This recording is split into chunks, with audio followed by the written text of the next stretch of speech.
So, good afternoon. Ito yung ating video. Let's make it a very short one para mabilis siyang i-upload. So, itong ating electricity manager. It's chocolate brown casing. So, ito yung parang prototype natin na in which yung kanyang connection is the same kapag ginamit mo siya into a more high powered use, like gagamitin mo siya sa buong bahay. So, ang natin dito is ito yung kanyang module sa loob, and then yung kanyang lalagyan. So basically, yung saksakan na to is actually your mains. So pwede mo tong putulin. Malaki din naman yung wire na ginamit natin para makahandle siya ng mga 50 to 100 ampere. So, but in reality, sa pag-install sa bahay, medyo mas malaki dito yung ginagamit natin, yung mga number 12. But anyways, you can just rewire possible. This is just a prototype to represent na pwede mo rin gawin yun because the sensor can handle, pwede siyang mag-handle ng 100 ampere. So, pwede talaga siya sa buong bahay. So, i-cut mo lang ito siya, then isaksak mo siya sa mains. So, basically, this represents our main power supply. O kung sa bahay pa, yung going sa poste. Yung kita nyo yung parang wire galing sa poste, papasok sa bahay. Single, ano lang naman tayo, single, usually hindi naman tayo nagagamit ng 3-phase. So, we are using single phase. So, ito naman, yung palabas dito. Okay. This represents yung mga saksakan natin, yung mga outlet natin sa bahay. Also, kung sakaling ginamit mo siya sa bulb, you can actually extend this, damihan mo siya. This represents yung mga ginagamit nating mga appliances, mga bulb, ganyan, mga ilaw. So, yun. So, ito yung prototype natin to represent that.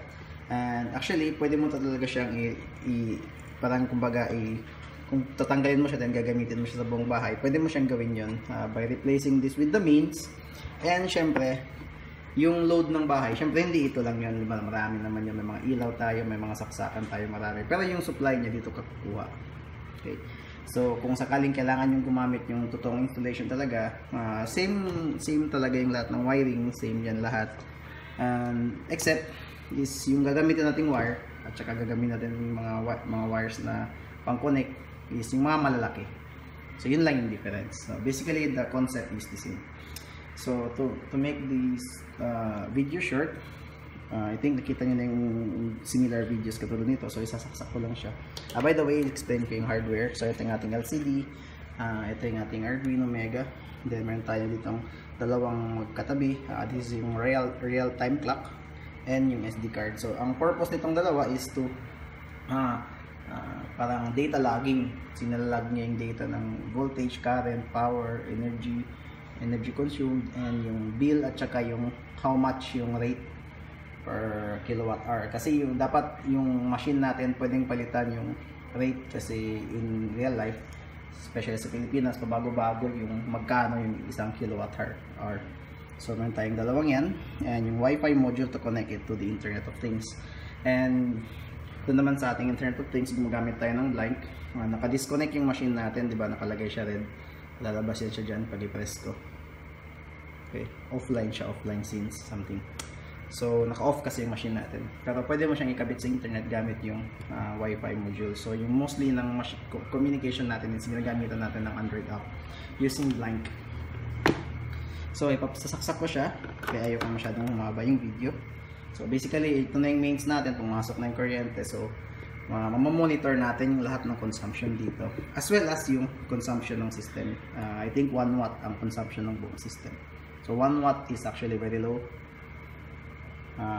para mamonitor yung natin. So initializing system, nag-initialize siya ng connection, nag-initialize siya ng SD card, yung Wi-Fi, so all those Internet of Things na kailangan. So yun, so gumagamit tayo ng 3 watts. So yung 3 watts na yan, actually ngayon 2 watts na lang, is actually yung mga modules na nag-run. Okay, so meron tayong 218 volts, 0.00 ampere kasi napakababa ng amperage, hindi niya na malagay. So, value. Energy consumed is 42 watt-hour. So energy kasi is ano yan siya, incrementing. I think nakita niya sa previous video, paakyat lang yan siya ng paakyat. So yan yung binabayaran natin, which is actually yung bill is just yung kilowatt-hour consumption natin multiplied by the rate. Ang rate nilagay ko is 9.50, 9 pesos and 50 centavos bawat kilowatt-hour. I think ngayon is already 17. So, now, Kung mapansin mo natin, no, pagka-on natin dito, nakakonect siya sa Wi-Fi. Ang gamit niya actually na Wi-Fi is yung Wi-Fi namin dito. Itong personal hotspot ako sa cellphone ko. Okay, which is actually yung nire-recommend ko na gawin nyo para sa presentation is meron tayong cellphone na mag-personal hotspot. Tapos dito sa my code, actually yung papalitan lang natin yung SSID ng hotspot nyo and yung password ng hotspot nyo. So ito yung sa akin.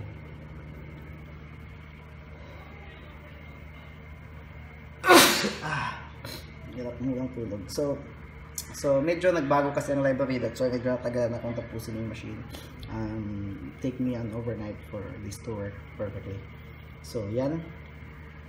So gagawin natin first is titingnan natin kung nagpa-function siya as to monitor yung ating electricity, yung power consumption natin. Okay. So susubukan ko siya saksakan ng soldering iron. Okay. So some 1 second delay, nakita natin yung 3 watts naging 35 watts. Okay. So yung current is 0.16 ampere. So dinagdagan natin itong okay. Dagdagan. Yan. So from 35 watts, so medyo may delay ng konti, siguro mga 1 second to 2 seconds kasi yun yung delay ng refresh rate. So naging 52 watts, then naging 2.26 ampere. So lahat ng yan, connect natin to, makita natin dito. Okay, 217, 0.22, 47 watts yung consumption natin, then 42 watt-hour. So remember yung watt-hour paakyat ng paakyat. Okay, yung rate din, yung how much yung babayaran natin na bill. And remember, meron tayong command dito. So ano nung mga command? Okay, ito. Medyo mainit kasi tanggalin ko muna ito. Okay. So yun. So first is set rate. Ito tayong mag-set ng rate. So ang rate ko dito is 950. Let's say gawin ko siyang 17 pesos per 17.50 pa lang ngayon. Set rate is ito sa amin is 17.50. So yan, sinulat ko siya. Set rate slash 1750 send. Then actually electricity rate send to 1750. So mag-change yan siya 1750 na. So bawat kilowatt hour ngayon is 17 pesos and 15 centavos. So restart, hindi ko na siya gagawin, medyo mahaba na yung video natin. Restart is pag sinend mo yan, nasa previous video ko rin yan, i-reset niya lang ito. Okay, back to ano lang siya, parang off tapos on ba. Set power limit, i-limit niya yung power consumption. So let's say yung power consumption ko dito is 34 watts, di ba? So itong maganda sa set power limit is malimit mo kung hanggang parang kung gaano karami yung gagamitin na power. Let's say gagamit ka ng plancha, aircon, and many things. So let's say i-set ko siya, set power limit to 1000 watts.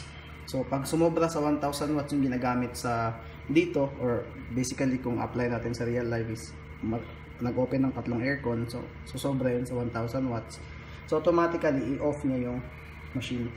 I already have this, tanggalin ko muna siya, masusunod ako. Okay. Meron tayo dito ang 40 ampere relay na pwedeng mag-trigger nun. Okay, so nung tinanggal ko, naging 4 watts na lang yung consumption. So hindi ko nagagawin yun ngayon, wala akong plan siya actually. And pwede ko set power ko na lang, no, para at least makita natin before we send. So set power limit. Okay, suot ko muna. Set power limit slash, let's say ilagay ko lang siya, set power limit to 25 watts. Example lang. Okay, so ibig sabihin more than 25 dapat power limit set to 25. So dapat more than 25 watts, mamatay yung ating relay. Okay, check natin yung relay, umiilaw siya ng red dun sa may parang number 3. Sabihin on siya. Kapag on siya, ibig sabihin pag nagsaksak ako dito, mayroong kuryente dito. Okay, or naka-connect ito siya dito sa mains. So ang gagawin kasi ng relay is kapag i-off siya, i-disconnect niya yun sa mains, or mawalan tayo ng kuryente, o mamamatay lahat ng appliances natin dito. I think I need something na mas clear na magpapakita on this tool. Okay, just let me have something. Yeah.